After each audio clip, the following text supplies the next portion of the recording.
Hello student, this is Pankaj Dhiman, faculty member of SBS Law College Sriganganagar. We are studying Administrative Law and Right to Information Act.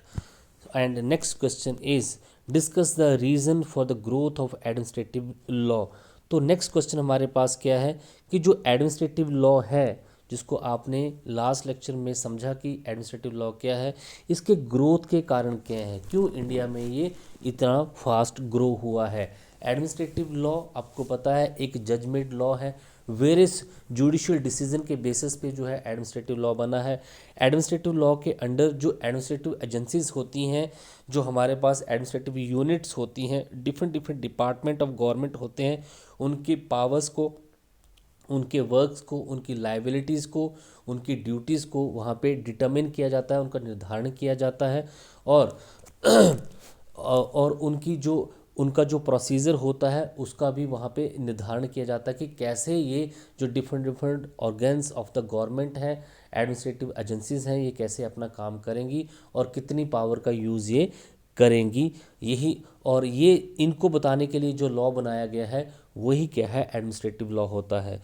और देखिए क्योंकि India में administrative law कोई codified law नहीं है, इसकी growth जो है वो धीरे धीरे हुई है बाय वेरियस जुडिशियल डिसीजन के थ्रू, जिसकी जो है डेवलपमेंट हुई है, इसलिए आप इसको जज मेड लॉ भी बोल सकते हो। तो ग्रोथ के कारण हैं क्या, क्यों एडमिनिस्ट्रेटिव लॉ इतनी जल्दी ग्रो इंडिया में हुआ। In India the story of development of administrative law is not too old. ये कोई बहुत पुरानी स्टोरी नहीं है एडमिनिस्ट्रेटिव लॉ की इंडिया में डेवलपमेंट की। Actually the origin of administrative law had begun during the started of the 20th century. ये 20वीं सदी का जो है कंसेप्ट है यहाँ पे, but its development only started after the constitution come into the force. लेकिन इसकी एक्चुअल में डेवलपमेंट कब स्टार्ट हुई, जब हमारा कॉन्स्टिट्यूशन फ्रेम हुआ, हमारा संविधान जो है जब अस्तित्व में आया। The belief behind the development had been shift from the paternal approach to the maternal approach. जो धीरे धीरे जो है हमारी जो सोच है, ये paternal approach to maternal approach हुई है। Today administrative law has come out as a important branch of the public law. अब ये पब्लिक लॉ का एक एडमिनिस्ट्रेटिव लॉ जो बहुत इंपॉर्टेंट ब्रांच जो है बन गई। पब्लिक लॉ आपको पता है ऐसा लॉ जो सभी लोगों पे इक्वली ही अप्लाई होता है। तो एडमिनिस्ट्रेटिव लॉ भी एक ब्रांच है, एक पार्ट है पब्लिक लॉ का। फॉलोइंग रीजन और the factor could be considered important in the development the administrative law. तो एडमिनिस्ट्रेटिव लॉ जो है ये आपने देखा कि इसकी जो डेवलपमेंट है एक्चुअली 20th सेंचुरी में स्टार्ट हुई थी। और इसका जो है इसके नंबर्स ऑफ रीज़न यहाँ पे हैं। Increase the function of the state, ये भी एक कारण था। Administrative interference in the public life, industrialization and urbanization, decentralization of the financial resources, problems originated due to the development of science and technology, availability of the justice. ये बड़े सारे कारण हैं जिसकी वजह से एडमिनिस्ट्रेटिव लॉ इंडिया में grow हुआ। सबसे पहला कारण देखते हैं, increase in the function of the state. Obvious सी बात है, स्टेट के फंक्शन अब इंक्रीज हो चुके हैं। अब जो स्टेट जो है पुलिस स्टेट से जो है वेलफेयर स्टेट अब बन चुकी है। पहले वहाँ पे सिर्फ पुलिस स्टेट का काम जो है देश को, देश के लोगों को इन एक्सटर्नल अटैक से बचाना होता था, लेकिन आज जो है स्टेट का काम जो है सिर्फ लोगों को एक्सटर्नल अटैक से बचाना ही नहीं, कानून और व्यवस्था को बना के रखना ही नहीं है, साथ में लोगों की जो ज़रूरतें हैं उनके वेलफेयर के लिए काम करना भी ज़रूरी है। जैसे उनको उनको हेल्थ फैसिलिटीज़ प्रोवाइड करानी है, एजुकेशन फैसिलिटीज़ प्रोवाइड करनी है, लॉ एंड ऑर्डर को मेंटेन करके रखना है। अब स्टेट के फंक्शन बहुत इंक्रीज़ हो चुके हैं और स्टेट जब इन फंक्शन को करता है तो बड़े सारे एडमिनिस्ट्रेटिव एजेंसीज बनाई जाती हैं जो इन फंक्शंस को करती है। और जब ये वो फंक्शन प्रूव करती हैं तो कई बार जो है वो बायस भी हो जाती हैं, अपनी पावर का गलत यूज़ भी करती हैं। तो उनके लिए कोई ना कोई लॉ तो होना चाहिए ताकि उनको भी एक लिमिटेशन में रखा जा सके। इसकी वजह से जो है एडमिनिस्ट्रेटिव लॉ की ग्रोथ यहाँ पे हुई। Increase in the state function is the first reason of development the administrative law. As the increase the state function took place the development the administration law happened and thus the importance increase. जैसे जैसे जो है state के function बढ़ते गए, administrative law भी जो है इंक्रीज होता गया। इन एंशियंट टाइम स्टेट और king function was limited to the public security. Ancient time में स्टेट के या राजा के फंक्शन जो सिर्फ पब्लिक सिक्योरिटी से रिलेटेड होते थे। The maintain of law and order, peace and safety of the life and property was considered to be the primary duty. और स्टेट की ड्यूटी सिर्फ जो है लॉ एंड ऑर्डर को मेंटेन रखना, शांति व्यवस्था, सेफ्टी, लाइफ प्रॉपर्टी को बचा के रखना यही स्टेट का काम होता था। The state had no concern with the other duties related to the normal life of the public. बाकी राजा का कोई भी काम वहाँ पे नहीं होता था लोगों की आम लाइफ से related. But this believe started changing with the pass of time. लेकिन अब ये धीरे धीरे चेंज होने लगा है। Nature of the state also started change. अब स्टेट की नेचर भी चेंज होने लगी है। Now state started become the welfare state. अब एक स्टेट जो है एक वेलफेयर स्टेट बन गई है, ये पुलिस स्टेट नहीं रह गई है। Owing to the welfare state various matters connected to the normal life come under the authority of the state. अब बड़े सारे फंक्शन जो है स्टेट अथॉरिटी जो है परफॉर्म करती है लोगों की आम जिंदगी के लिए। Due to now the duty of the state was not only to maintain the law and order but also provide the education, medicine, electricity, water, transport, house, entertainment also। अब स्टेट का काम सिर्फ लॉ एंड ऑर्डर को maintain करना ही नहीं है, लोगों को education, health, electricity, water, transport, house, entertainment ये सब कुछ प्रोवाइड करना भी स्टेट की जिम्मेवारी है। Judicial decision has also help in increasing the state function. इसके अलावा जुडिशियल डिसीजन जो है इन्होंने भी स्टेट के फंक्शन जो है इंक्रीज कर दिए हैं। आर्टिकल 21 को तो आप जानते हैं, नंबर्स ऑफ डिसीजन जो है कॉन्स्टिट्यूशन ऑफ इंडिया ने आर्टिकल 21 के रिगार्डिंग दिए हैं। और राइट ऑफ लाइफ है पर्सनल लिबर्टी के अंडर मेडिकल की फैसिलिटी, एजुकेशन की फैसिलिटी, इन्वायरमेंट की conservation, funeral of the unborn dead bodies, rehabilitation of beggars, prohibition of smoking, ban of the ragging, ये सारे डिसीजन दे के स्टेट के फंक्शन को और इंक्रीज कर दिया है। और this has empowered the administrative department and officer with the enormous power to change their misuse has become highly probable. तो क्योंकि इन सभी चीज़ों से जो है स्टेट के फंक्शन इंक्रीज हुए, जुडिशियल डिसीजन ने भी स्टेट के बड़े सारे फंक्शन इंक्रीज किए। तो जो एडमिनिस्ट्रेटिव डिपार्टमेंट है जिन्होंने ये सारे काम करने हैं, जो ऑफिस है जिन्होंने ये सारे काम करने हैं, उनके पास इनॉमरस पावर्स वहाँ पे आ गई और वो इनका मिसयूज़ भी करना स्टार्ट हो गए। देयर इज अ पॉसिबिलिटी है provided the way for the development of the administrative law. इन्हीं पॉसिबिलिटी की वजह से कि वो अपनी पावर का मिसयूज़ वहाँ ना करें, एडमिनिस्ट्रेटिव लॉ सामने आया जो कि उनके एक्ट को, उनके मिसयूज़ को वहाँ पे रोक सके। सेकंड आपके पास administrative interference the public life. अब प्रशासनिक जो हस्तक्षेप जो है पब्लिक लाइफ में लोगों की आम जिंदगी में बहुत होने लगा है। As we saw above the state functions increase with the development as welfare states. तो आप जैसे कि आपने देखा कि स्टेट के फंक्शन अब इंक्रीज हो चुके हैं, स्टेट अब वेलफेयर स्टेट जो है बन गई है। So the administrative interference also started growing. अब प्रशासनिक जो हस्तक्षेप है वो भी नॉर्मल लाइफ में बढ़ने लगा है। The people started looking toward the state for the welfare and to extend they go depended on it. The लोग भी जो है अब स्टेट की तरफ देखने लगे हैं और लोग जो हैं अब सरकार पे या प्रशासन पे डिपेंड होने लगे हैं। This increase the chance of administration to be dictator. और यहाँ पे जो है एडमिनिस्ट्रेटिव बॉडीज जो होती हैं वो डिक्टेटर तानाशाह हो सकती हैं क्योंकि लोग बड़ी हद तक उन पर डिपेंड हो गए हैं। देखिए एजुकेशन के लिए, मेडिकल फैसिलिटीज़ के लिए, लॉ एंड ऑर्डर के लिए लोग जो हैं प्रशासन पे जो है डिपेंड हो चुके हैं। और यहाँ पे एडमिनिस्ट्रेटिव जो अथॉरिटीज़ हैं जो कि इन सभी के लिए जिम्मेवार हैं वो डिक्टेटर हो सकती हैं, तानाशाही हो सकती हैं। तो इन सभी को ओवरकम करने के लिए जो है एडमिनिस्ट्रेटिव यहाँ पे लाया गया ताकि वो अपनी तानाशाही वहाँ पे ना कर सकें।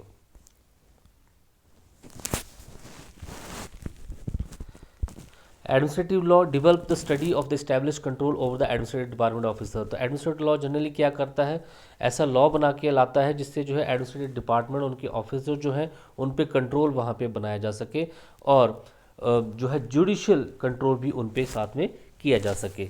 नेक्स्ट आपके पास इंडस्ट्रियलाइजेशन एंड अर्बनाइजेशन। इंडस्ट्रियलाइजेशन और अर्बनाइजेशन की वजह से भी जो है एडमिनिस्ट्रेटिव लॉ जो है वो धीरे धीरे डेवलप हुआ है। After the independence there has been a growth of industrialization urbanization. जैसे हमारा देश आज़ाद हुआ, हमारे देश में इंडस्ट्रियलाइजेशन होने लगा, औद्योगिकरण होने लगा, शहरीकरण होने लगा। People started living village and migrated to the cities to earn livelihood. लोग जो है धीरे धीरे गाँव को छोड़ने लगे और शहरों में सेटल्ड होने लगे। Industrial revolution took place in the cities. औद्योगिक क्रांति शहरों में स्टार्ट होगी। As a result burden of population in the cities become enormous. अब धीरे धीरे जो है सिटीज़ जो है ओवर बर्डन, ओवर पॉपुलेटेड वहाँ पे होने लगी। It creates the problems likely education की समस्या, मेडिकल, रेजिडेंस, वाटर, इलेक्ट्रिसिटी, बीमारियाँ, पब्लिक हेल्थ, ये सारी समस्याएं सामने आई। These problems increase the power as well as the duties of administrative tribunal. ये सारी समस्याओं ने जो जो एडमिनिस्ट्रेटिव ट्रिब्यूनल्स हैं, एडमिनिस्ट्रेटिव ऑफिसर जो हैं, इनकी पावर्स को भी बढ़ाया और साथ में इनकी ड्यूटीज़ को भी बढ़ाया। Now the administrative took care to solve this problem and consequently various law rule sub rule enacted and certain judicial powers were delegated to the administrative officer. क्योंकि अब उनकी पावर्स बढ़ी ज़्यादा थी, उनकी ड्यूटीज़ बढ़ी ज़्यादा थी, तो उनको इन सभी प्रॉब्लम को ओवरकम करने के लिए बड़े सारे laws, rule, sub rule enact करने पड़े। जुडिशियल पावर जो है डेलीगेट की गई एडमिनिस्ट्रेटिव ऑफिसर्स को, और इस तरह से जो है एडमिनिस्ट्रेटिव लॉ का धीरे धीरे विकास होने लगा। नेक्स्ट आपके पास decentralisation of the financial resources. The policy decentralisation of economic resources has played an important role in the development of the administrative law. तो जो हमारे जो इकोनॉमिक रिसोर्सेज हैं उनको उनका विकेंद्रीकरण करना बहुत ज़रूरी है, और इससे भी एडमिनिस्ट्रेटिव लॉ डेवलप हुआ है। In present situation there has been attempt on the part of the state to distribute the ownership and control of physical resources in such a way so that they become the best resource of cumulative interest। आज जो हमारे पास जो economic resources हैं उनकी ownership और control जो है, उनका फिजिकल रिसोर्सेज जो है उनको डिसेंट्रलाइजेशन करने की ज़रूरत है। ये सारी जो इकोनॉमिक पावर जो है एक बंदे के हाथ में ना आ जाए, ये सभी लोगों को बराबर मिले। Article 39 of constitution of India provides the distribution of ownership and control of material resources of the community is the best way to achieve the common goods. Article 39 जो कि डायरेक्टिव ऑफ द स्टेट में लिख रखे हैं, वहाँ पे ये बोला गया है कि जब आप जो ऑनरशिप एंड मटेरियल रिसोर्सेज की ऑनरशिप, उनका कंट्रोल जो है डिस्ट्रीब्यूट कर देते हैं कम्युनिटी को, तो ये जो है कॉमन गुड के जो ऑब्जेक्टिव है उनको अचीव करता है। The economic system should be operated in such a manner to there is no unbeneficial centralization of money and production resources for the general public। तो डिसेंट्रलाइजेशन इस तरीके से होना चाहिए, इकोनॉमिक सिस्टम इस तरीके से होना चाहिए कि जो हमारे पास इकोनॉमिक सोर्सेज हैं उनका सेंट्रलाइजेशन ना हो जाए, और जो प्रोडक्शन जो रिसोर्सेज हैं वो सभी जनरल पब्लिक के पास रहें, मतलब सारा जो है डिस्ट्रीब्यूट हो जाए। This system has increase the duties administrative department. इस फंक्शन ने भी जो है एडमिनिस्ट्रेटिव डिपार्टमेंट जो है, ऑफिसर जो हैं, इनकी ड्यूटीज़ को बढ़ा दिया है। Education to the weaker section करना ज़रूरी है, क्योंकि जब तक उनको पढ़ाएंगे नहीं तब तक उनमें जो है वो ऑनरशिप वाली बात नहीं आएगी। Medicine, employment, production, distribution has come under the authority of the administration. और अब जो इकोनॉमिक रिसोर्सेज हैं, जो प्रोडक्शन के रिसोर्सेज हैं, उनको आम जनता तक पहुँचाना है, तो जो है ये सारा काम जो है एडमिनिस्ट्रेटिव अथॉरिटी का है। एडमिनिस्ट्रेटिव अथॉरिटी जो है इन कामों के लिए कि अब अच्छे से काम भी कर सकती है, और वहाँ पे ऑटोक्रेटिक और डिक्टेटर भी हो सकती है, और इसीलिए जो है यहाँ पे एडमिनिस्ट्रेटिव लॉ को लाया गया, ताकि जो है यहाँ पे एडमिनिस्ट्रेटिव एजेंसी जो हैं वो डिक्टेटर ना बन जाएं। Problems created by the development of science and technology. Science and technology on one side has the boon while the other side it has been a curse.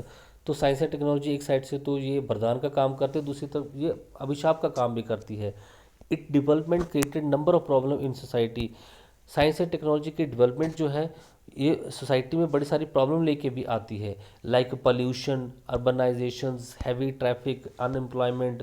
This problem has led to new crimes also, like इनकी वजह से बड़े सारे crime भी सारे आ गए हैं, जैसे smuggling, food adulteration, tax evasion, illegal business, narcotics, ये सारे जो है चीज़ें होने लगी हैं। To solve this problems the crime different law have been enacted and with this administrative law has also developed. इन सभी प्रॉब्लम को सॉल्व करने के लिए जो है बड़े सारे लॉ बनाए जाते हैं, और धीरे धीरे जो है एडमिनिस्ट्रेटिव लॉ यहाँ पे बनता जाता है, क्योंकि इनके लिए हमें एजेंसीज बनानी पड़ेंगी, और उनकी एजेंसीज के जो पावर्स ऑन उनकी ड्यूटीज है उनको डिटरमिन करने के लिए हमें लॉ भी बनाना पड़ेगा, और इसी को हम क्या बोलेंगे, एडमिनिस्ट्रेटिव लॉ यहाँ पे बोलेंगे। Availability of the law in present time the concept of the administrative tribunals has develop. तो अब एडमिनिस्ट्रेटिव ट्रिब्यूनल जो है इनका कंसेप्ट जो है डेवलप हो चुका है। एडमिनिस्ट्रेटिव ट्रिब्यूनल कौन होते हैं, जो कि एडमिनिस्ट्रेटिव एक्शन जो है एडमिनिस्ट्रेटिव ऑफिसर जो लेते हैं, अगर उनका जो एक्ट है इलीगल है तो आप उसको एडमिनिस्ट्रेटिव ट्रिब्यूनल में चैलेंज कर सकते हैं। ये लाइक कोर्ट ही होती हैं। Various problem and disputes have been solve by these tribunals like labour, industry, income tax. Income tax से रिलेटेड आपके पास इनकम टैक्स ट्रिब्यूनल है, इंडस्ट्री से रिलेटेड आपके पास इंडस्ट्रियल ट्रिब्यूनल है, लेबर से रिलेटेड आपके पास लेबर ट्रिब्यूनल है, कमर्शियल टैक्स भी है, composition. In such situation the judicial act of the administration law has also increase. तो इन सभी जुडिशियल एक्ट के लिए जो हमारे पास एडमिनिस्ट्रेशन भी इंक्रीज हुआ है। The administrative law has also been not left behind. Administrative law has emphasized on the use of the principle of law of natural justice and these judicial rights। Administrative law जो है इन सभी judicial act के लिए जो है principle of natural justice के सिद्धांत को लेके आता है। Thus according to the country time and circumstance administrative law has develop speedily. और धीरे धीरे जो है एडमिनिस्ट्रेटिव लॉ यहाँ पे डेवलप होता गया है, क्योंकि principle of natural justice court भी जो है मानती है और ये जो एडमिनिस्ट्रेटिव ट्रिब्यूनल भी मानते हैं। तो इस तरीके से आपके पास यहाँ पे बड़े सारे जो हैं कारण हैं जिसकी वजह से एडमिनिस्ट्रेटिव लॉ जो है डेवलप हुआ। Thank you so much.